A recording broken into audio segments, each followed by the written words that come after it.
Hi, my name is Kyanda, and I represent MissUgandaUK-MikoloStore.com. I run a company that sells Ugandan traditional wear, art and crafts, and jewelry and shoes. I'm currently partaking in Miss Uganda 2011. My company does quite a bit of African wear, Ugandan wear, and I'm heavily involved in the traditional wear from Uganda, which is the descent aspect that Miss Uganda is going to portray this year. And I feel proud and I feel privileged to have been asked to be a part of this. And I know it's going to be a success, and it's going to be the beginning of good things to come to portray Ugandan culture. Do you think it's important to the youth or even the elder people, Ugandans living in the UK, to have such events, maybe to get in touch with their cultures through dress? Purely because it promotes the sense of identity, and we would never have a confident person per se unless they were confident, they knew that they were educated about where they're from. And that includes the culture, and the culture includes dress as well, which is what I'm portraying. Other companies may be doing food, other companies may be doing the finance side, but I will be portraying fashion, and I think it is quite important for young people and grown-ups to come and celebrate Uganda, come and celebrate Miss Uganda. I think it is crucial, yes. Now, aside from fashion show or pageantry like this event, where else could your designs be worn? My clothes, they don't only have to be worn to pageants like Miss Uganda. They can also be worn to churches. Some churches have traditional days. You don't necessarily have to wear my clothes to your traditional day at church, say, or to any other community events. You can also wear these clothes to weddings. You can wear them at christenings. We've got a collection that can also be worn at funerals. So it's an all-round. Ugandan clothes can be worn anytime, anywhere. We can change the outfit a bit to make it suitable for work. You don't necessarily have to have the long flowing outfit. We can modify it for you to be able to wear it for work. So it is an all-round outfit. It's just with the way we're trying to promote the clothes now is where the fabric is different fabric. It's colorful.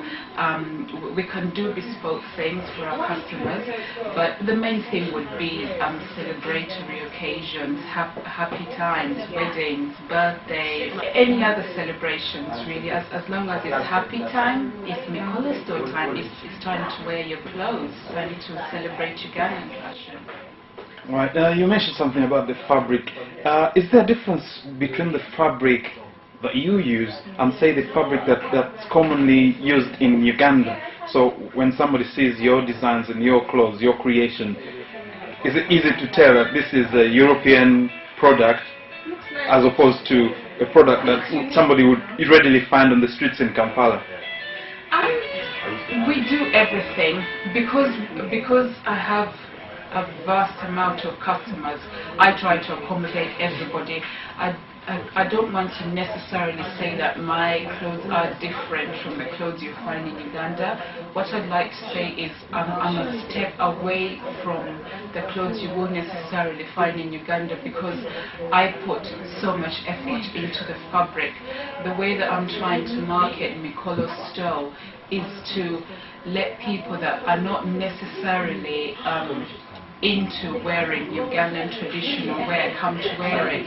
That way I'm trying to build more into putting more emphasis into choosing the fabric. I might use fabric that may be used for making conventional clothes, which is also common in Uganda.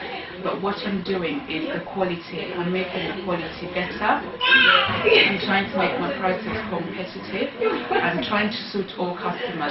In that, if a customer likes something that they've seen in Uganda, I will get that for them. If they like something that they think, oh, that's different, that I may have in my collection, then everyone's happy. Basing on the clothes that are in Uganda, we also stock lubugo, the backcloth, the organic backcloth, which is Ugandan. There's nothing we can change about that, so that we've embraced from Uganda as well. So it's a hand in hand. It's not so much me saying I'm far apart from the Ugandan. The only feedback that we have from our customers is they love our clothes, they love our fabric, and my worry sometimes when I deal with customers is if they're going to Uganda, if they're buying clothes to take to Uganda, I worry that, oh, they'll go to Uganda and their clothes might be despised, but people come back to me and say, oh, our clothes were loved in Uganda. So that way I feel happy, my customers are happy, and what we're hoping for MikoloStore to do is working. A little while ago, there was a desire by some designers to kind of modernize. For example, some people came up with the mini gomesi and all.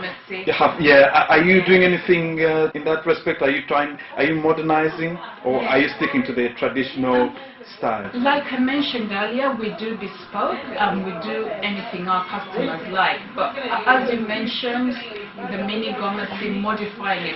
I said earlier that we can modify gomesis to make them to make people able to wear them at work or for their chosen occasion. With our market research, the modified gomesi hasn't been very popular.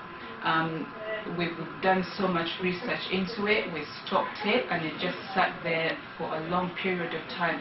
What the customers were saying to us is they want to stick with tradition, they want to build tradition, stick with tradition. The danger of basing our collection so much on the modified gomesi is it's taking away from what our company wants to do, what our profile is. We're more about preserving Ugandan culture in dress. We're more about promoting Uganda culture in dress. What I would, as a person, someone working with MikoloStore, is build more on educating people about what our traditional wear is, and then when people come, you say to them, this is what you need. Sometimes people are awed by what they see and they pick it and go, or sometimes they might say, well, you know what, we're a church group, we're going to be singing in a choir, we might be dancing, and it's a call like this that makes you think, wait a second, let's suggest the so-called half gomesi to them. So we modify the gomesi and turn it into a dress. And in this aspect, it's quite understandable because church choir dancing, the regular gomesi is not too practical. If you're going to be dancing, you'd have to be holding it, you'd have to be putting things together. But this is one of the occasions where we move away from doing the traditional stuff and then modify it to suit purpose. All right. Thank you so much. We look forward to seeing you, as we go along this journey with Miss Uganda, and obviously at the finals themselves. We look forward to seeing your designs with all contestants wearing them. Thank you again. Thank you.